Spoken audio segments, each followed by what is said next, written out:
I'm down here, down a bit, down, down, down, over a bit, over, over, over. Perfect. How the devil are you? Right. So what have I got today? I've got, yoink, the DS07 DAC and the I think this is the LO7 Amplifier. These are made by FX Audio, and these have been sent to me by HiFi College. And if there was a real HiFi college, like a college you could go to learn about HiFi, deal me in. HiFi College, the college I want to go to. Anyway, all the links to these will be in the description box below. Right, so let's get these suckers out of the box and have a look what's in them. Right, I've already got them out of the box. It's quicker, isn't it? So what have we got first? The first things, as always, what are these called again? These are the instructions.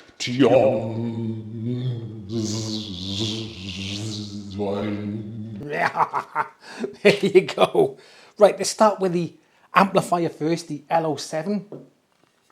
Boink. So it's all made of aluminium knob, or for my American chums, aluminum. You got your select button on the front here, boink, boink, boink. I think it selects between unbalanced or balanced. On the back, we've got full-size speaker binding posts. You're having a laugh. What the deuce? Then you got your inputs here, XLR balanced inputs here, RCA in, and you got your switch here, so you can go from stereo mode to mono mode. If I'm right, I think BTL stands for bridge tied load. Don't know why they put BTL, just put mono to make it easier for people to understand. So in stereo mode with 1 amp, it'll do 200 watts into 4 ohms and 100 watts into 8 ohms. In mono mode with 2 of these, right, it says you're going to get 400 watts into 8 ohms per channel. Are you having a laugh? Really? I don't know. The chipset on it, the amp chip, is an Infineon MA5332MS. So, I mean, I think that's a German chipset, that is. They don't make anything crap, so it should be pretty good. And as you can see, look at this. There's no power brick. It's just a lead with 3 pin on it. What? So the transformer's inside, so I haven't got that power brick hanging off the flipping back. And it's still quite a small form factor as well, so not bad, not bad. Anyway, let's have a look at the DAC. Diggity DAC. So we've got a screen on the front. We'll have a look at that when I switch it on and plug it in later. Volume. On the back, yoink, what we got. So you got your analog outputs, XLR, RCA, okay, power switch on the back. Oh, I forgot to tell you that the power switch for this is also on the back as well there. Boink, did I say that? I don't know, I can't remember. And then you got your digital ins, USB, comes with a USB cable, yoink. Looks like a decent USB cable as well, but looks all right, not bad. Optical, coaxial, got your Bluetooth there. Now Bluetooth is pretty much all the codecs apart from aptX adaptive. So you've got AAC, SBC, aptX HD and LDAC. Now my phone has LDAC capability, so I'm happy to see LDAC on there. Now this is actually rocking an ES9068AS DAC, that's an ESS DAC. It's got XMOS XU216 chip on it, and it's capable of 768 kilohertz at 32 bits and native DSD 512.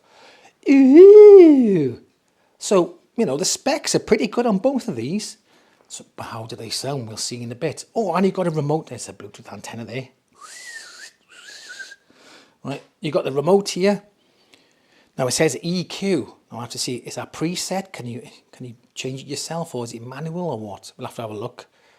I don't know what any of the in-amp DAC player. We'll have a closer look at the remote later on. Right, let's get these connected up, plugged into my speakers. Oh, and I've also got, because I didn't have any XLRs. So I bought some WBC XLR, like you know. So I'm going to use them to connect these two up and see how they sound. Anyway, shut up, Mark. Let's get on with it. Yoink! Right, I've got it all set up. Yes! So let's have a look at the screen first. You can see it's quite clear. It's not bad at all. Got your volume on the bottom there. There we are. Yoink, yoink, yoink. Your filter output at the top. If you want to get into the settings, you just press and hold it. Yoink. So you got your input there. You can go through your inputs there. Look, USB optical coaxial. And keep it on Bluetooth for the moment. Bluetooth rematch. You can. I think that's just clearing all the Bluetooth connected devices, so I don't want to do that. Your output then, same XLR or RCA. I've got on an XLR at the moment. Your filter setting. Now we've got filter 1, 2, and 3. Now, like with a lot of other DACs, even leaning in, as like really critical listening, I can never hear the flipping difference between these filters. And the same goes for this DAC. I was properly leaning in, giving it a go, and I couldn't hear diddly squat difference. Okay, but if you can hear a difference, then brill. That's cool. But I couldn't, so I keep it on 1. What else we got? Brightness. So I keep it on 100%. But if you're in a dark room with good eyes, you just get it to 20% look, and then it'll just put it down to 25%. I want to keep it on 100 because I'm blinking blind. You got your dimmer. This is dimmer. So basically what happens is if I put it to 15 seconds and set that, after 15 seconds, the screen goes black. If you want to get the screen to come alive again, you press the button. So if it's not being used for 15 seconds, it'll go black. Let's go back to that again. Right, make sure. But I leave it on continued. Right. Then what you've got there, you only got reset and return. And that's that. On the remote, so you got your mute, standby, volume. Unfortunately with the Bluetooth though, this didn't skip tracks. So that sucked, okay? Now EQ, it's not really an EQ. If you look up here where your filter is, you press EQ, it's just going through your filters. It's not really an EQ, it's just your filter settings. Should say filter really. And in is your inputs, okay? Boink, boink, boink, boink. See there going through the inputs there. I'm going to keep it on Bluetooth. The amp thing doesn't seem to do anything. Nothing. I don't know what it does. The player, nothing. And the DAC does nothing. So I don't know what them 3 or 4. Them 3 or 4. That doesn't make any flipping sense, does it? So there we are. And there you go. Right, so there you go.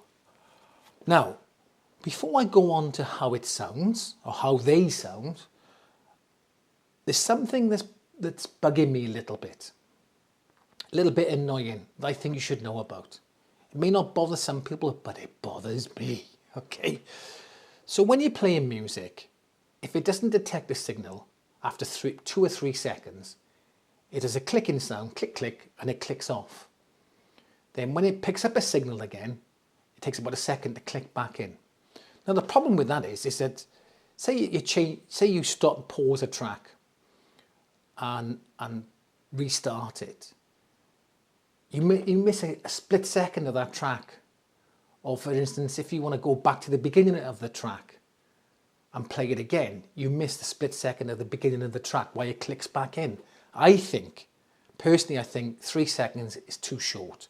It should be, I understand why they do it, to save power or whatever, but it should be at least 10, 20 seconds, something like that, not flipping 3 seconds. I'll give you an example. Hang on a sec. Right, hang on. Let's get this on a bit.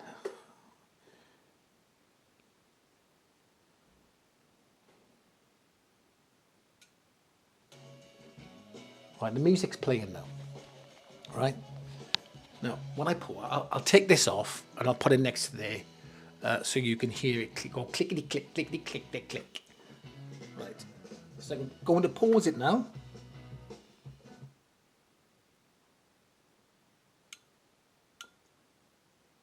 Okay, so I know I've paused it, right? And I'm going to restart. See? So it misses a little bit of that. It misses a little portion of the song. I don't know. Many of you may not give a toss, but it was bugging me a little bit every time I was trying to listen to something, and every time I paused, it was doing that. Anyway, let's put this back on. Right, shush now. Thank you very much. Pop that back on there. It's clicking off again. So that did bug me a little bit. I think it should be a lot longer. This Topping D50 III doesn't do that. Now you may be wondering, why in the flip is Martin got the Topping D50 III out? Well, you know why, don't you? Come on, you know why, right? I want to know how it sounds, how the FX Audio DAC sounds against the Topping D50 III, because this is a fantastic little DAC. This, oh. If you want to see about that DAC, I'll put some links up there. All right. Anyway, so there's only one thing for it, really, isn't it? A sound test. A sound test. A sound test.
So what do you think of that, suckers? Right? Well, I'll tell you what I think. Otherwise, what's the point of me being on this video doing this? You may as well go and watch some other reviewer. I thought the Topping was quite a bit better. It was richer, warmer, more coherent. I thought in comparison, I thought the FX Audio S07 sounded a bit veiled in comparison to the Topping. But to be fair, it's a bit of an unfair comparison. I think this is 70 or 80 quid more than this at the moment. If I had listened to this on its own without listening to that back and forth, I would have been quite happy with this until I listened to that. Okay, but I think at the moment this is on the HiFi College website. It's about 140 quid. It's a lot of DAC for the money. It's pretty good considering. And this is about 220 quid the Topping. So you're looking at 80, I think that's 80 quid difference. So, you know, it's expected of this, and that is a very good DAC. I think this combo of this DAC and this amp, I think this amp on HiFi College website is going for 120, 140, so 260 all in for an amp and a preamp and DAC. I think that's pretty good value. Great value desktop option. Not bad at all. Anyway, please let me know what you think in the comment section. If you got this far, thank you so much for watching. And for those people who didn't get this far, piss off. They're never going to know because they didn't get this far, did they? Right, I'll catch you in the next one.